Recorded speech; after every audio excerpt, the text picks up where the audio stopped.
Hello, my name is Grant Walker, and this presentation is to fulfill the oral presentation requirement for LSCI 125 Research in the Information Age at MSUB. The topic I've chosen to discuss is hydraulic fracturing. I picked this topic because I believe the energy issues of this nation aren't as cut and dry as they've been made out to be. I am concerned for the reliance on foreign nations that exists from large amounts of oil consumed by America. I hope that by shedding some light on this, I can educate people about ways to be energy independent. In the fossil fuels industry, fracturing provides the opportunity for wells' viability to be increased dramatically, without the need to drill another well. The process of fracturing is this. A company that has proprietary license on its process is hired to treat a well that is no longer creating a high-pressure, steady stream of oil or natural gas. The company brings in huge pumping trucks that have large tanks of proppant. Proppant is a mix of 99% water and sand with some chemicals that allow the mixture to be easily passed through the well. Before the company can treat the well, they reinforce the well shaft and install huge concrete and steel-lined barriers to protect the water table from contamination. This is done to ensure that none of the proppant seeps into underground water aquifers. After the well is secured, the group of specialists then attaches these large pumping trucks to the well. Under extremely high pressure, the fluid is forced through the well deep underground.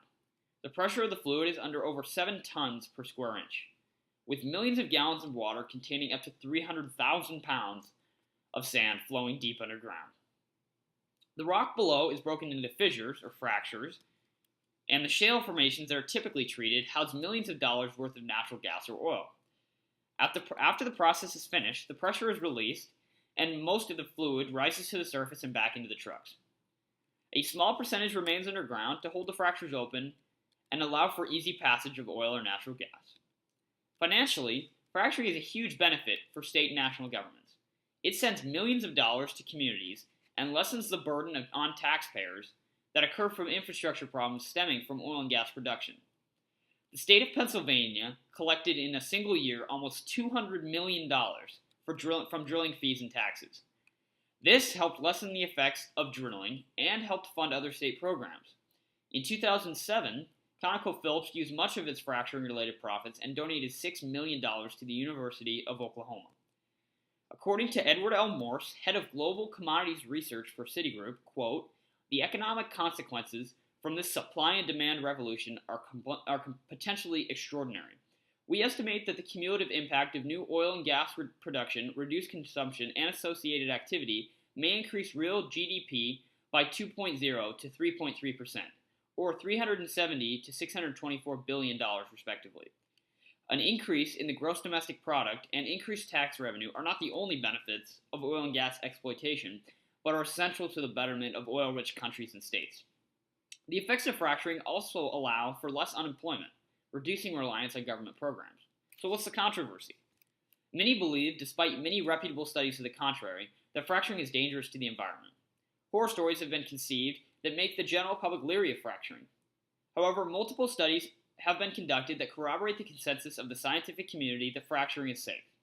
According to an EPA study in 2004, researchers, quote, found no evidence that chemicals used in hydraulic fracturing have contaminated drinking water. In a testimony before a House subcommittee in 2011, EPA Director Lisa Jackson testified directly about fracturing. She stated, quote, "I'm not aware of any proven case where the fracturing process itself has affected water." Further studies have authenticated the conclusions drawn by that study. According to a study conducted in 2011 by the Massachusetts Institute of Technology, the, quote, "environmental impacts are challenging but manageable." Logically, one must make a determination on whether to support the process of fracturing. Many still believe its environmental impacts are not worth it. However, many remain uneducated on the issue. I believe the majority of voters would agree that fracturing makes sense for America if they really sought for the unbiased science of it. I encourage you to seek more information about the benefits and drawbacks of fracturing. Thank you for listening.